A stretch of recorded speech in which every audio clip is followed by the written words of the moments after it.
Hello dear student, welcome to MKS physics classes. आज हम 12th board exam के लिए चैप्टर देख रहे हैं एटम्स। और एटम्स चैप्टर का टॉपिक है हमारा बोहर्स एटॉमिक मॉडल, जो 12th बोर्ड एग्ज़ाम के लिए वेरी वेरी इंपॉर्टेंट टॉपिक। आज हम बोहर्स एटॉमिक मॉडल पे बात करेंगे। Bohr proposed a mode for hydrogen atom. जो बोहर ने प्रपोज किया था वो किसके लिए किया था? हाइड्रोजन एटम के लिए। जो एटॉमिक मॉडल है वो किसके लिए दिया था? हाइड्रोजन एटम के लिए। Which is also applicable for same lighter atom. जो लाइटर एटम्स के लिए भी क्या है? एप्लीकेबल है। विच अ सिंगल इलेक्ट्रॉन, इनका जो सिंगल इलेक्ट्रॉन होता है revolves around a stationary nucleus of orbit. जो इलेक्ट्रॉन, जो सिंगल इलेक्ट्रॉन है वो न्यूक्लियस के अराउंड एक स्टेशनरी ऑर्बिट में रिवॉल्व होता है। Bohr's model is based on the following postulates. He postulates that an electron in an atom can revolve around the nucleus in certain circular stable orbit without emitting radiations. First postulate का मतलब है, अगर हमारा ये nucleus है, क्या है? Nucleus है और इसके अराउंड एक स्टेबल ऑर्बिट है, स्टेबल ऑर्बिट। ठीक है। जो इलेक्ट्रॉन जो है इस सर्कुलर ऑर्बिट के अराउंड रिवॉल्व होता है। कहने का मतलब ये हमारा न्यूक्लियस है और इसके अराउंड एक सर्कुलर ऑर्बिट होगी जिसमें इलेक्ट्रॉन क्या है? रिवॉल्व होता है, इस तरीके से मूव करता है एक सर्कुलर पाथ पर। सेकेंड है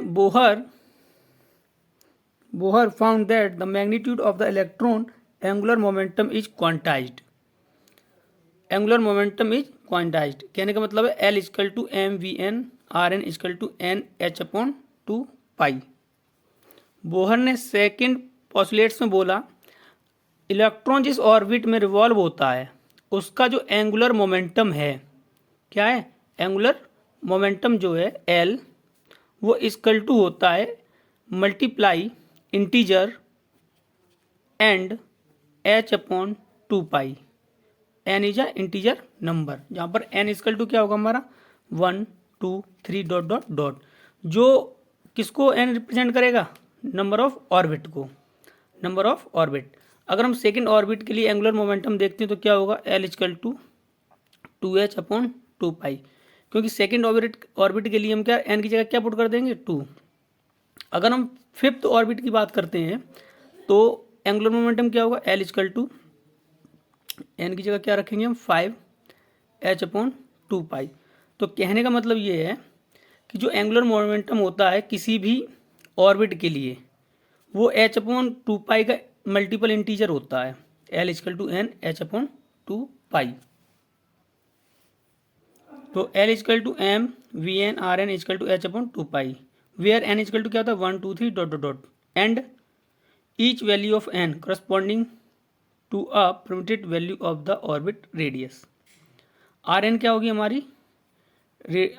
आर ले लो, आर एन ले लो, ये क्या होगी? Radius of the nth orbit.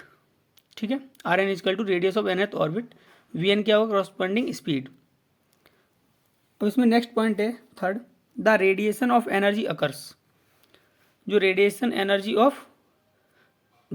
Of energy occurs only, जो एनर्जी जो रेडिएट होगी वो कब होगी? When an electron jumps from one permitted orbit to another.